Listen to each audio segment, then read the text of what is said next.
How an interim speaker Patrick Mchenry could actually govern.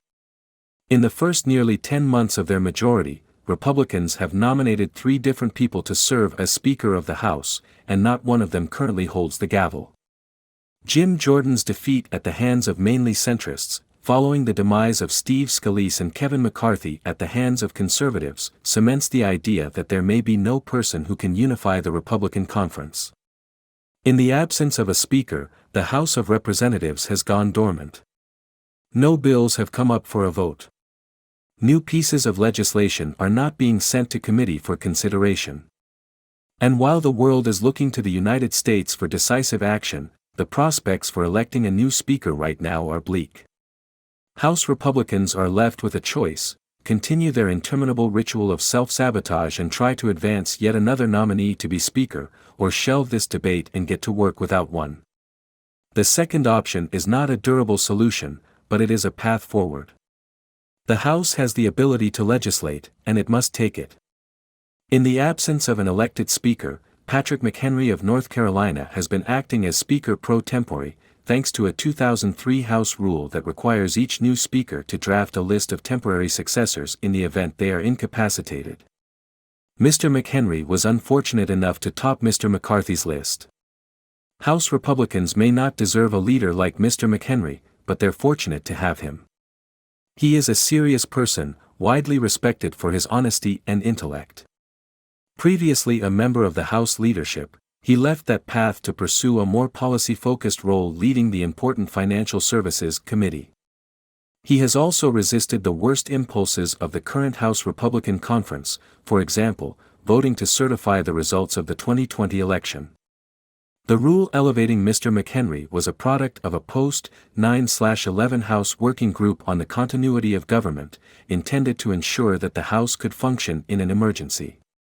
There is some debate about what powers the Speaker pro tempore has under the rule, but it says plainly that the person's primary responsibility is to oversee the House's election of a new Speaker. It seems preposterous in the context of September 11 that such a rule would not allow the Speaker pro tempore to take emergency legislative action. I've spoken with people involved in drafting the rule, however, and they insist it was the intent for the pro tempore to do no more than oversee a Speaker election. They never even contemplated the idea that the House couldn't quickly elect one. So, what now if it can't? There are 2 ways to restart the business of the House without a Speaker. The cleanest solution is a vote of the body to give Mr. Mchenry the full legislative powers of the Speaker, perhaps for only a fixed period. That has been done for planned absences of speakers. But it would, of course, require support from a majority of the House, and we can expect some Republicans to balk at this end around.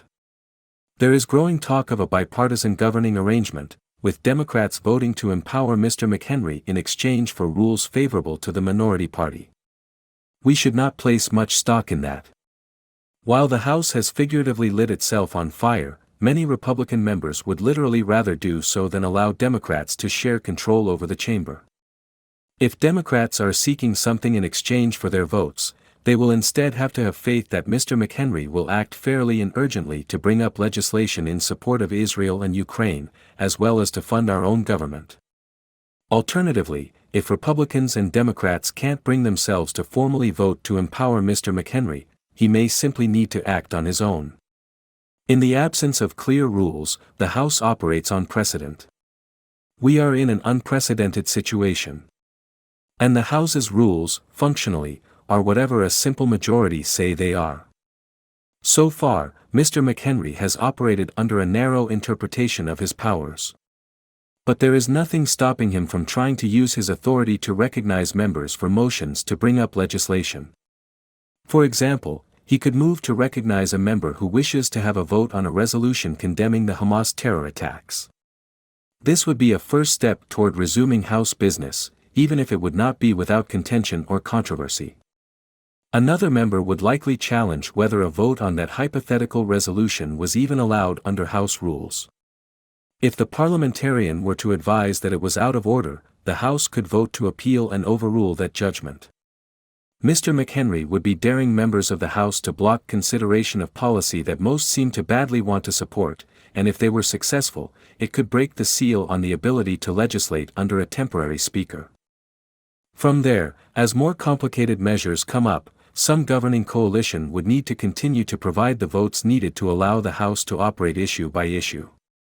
In effect, the House would live or die on whatever a majority of its members would tolerate. Some might say that's how it should be. All of this is unstable and unsustainable, but so too is our current course. While Mr. Mchenry's lack of legitimacy would no doubt be used against him by his own party as well the Senate, allowing the House to rely more on its members for direction could be a healthy exercise. A strong speaker is good for the operation of the House, but it is also true that members of Congress have become too comfortable with using the speaker to shirk their own responsibilities as lawmakers. Rather than devoting themselves to policymaking and the legislative process, too many members increasingly sit back and demand that the speaker turn their policy preferences, however far-fetched, into reality. Mr. Jordan is a perfect example of that kind of grandstander. No bill he has introduced in his almost 17 years in Congress has ever become law, though he has had no shortage of opinions and complaints about how speakers have legislated. Reopening the House without a speaker does not guarantee legislative progress and normal order, but it could give members fresh buy-in to the work of the body. And if it fails, perhaps it will help some members to learn that an overbearing speaker is not to blame for their woes, but rather the refusal of too many to accept what is required to govern.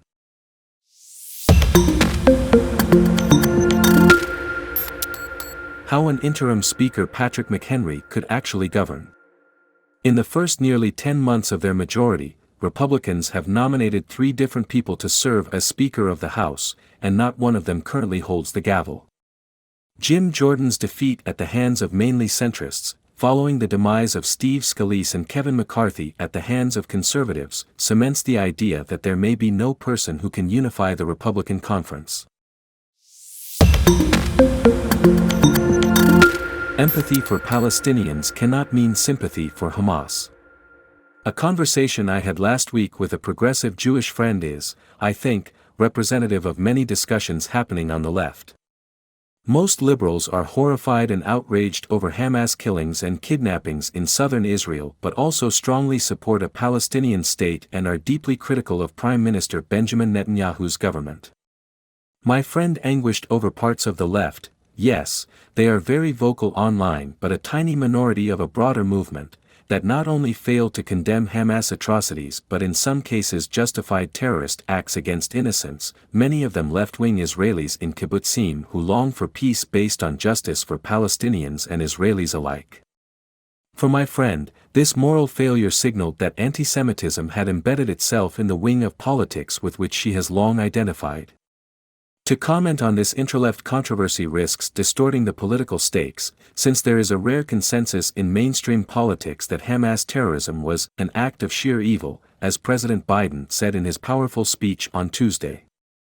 Little pockets of sympathy for Hamas will have no effect on U.S. politics going forward. The important contrast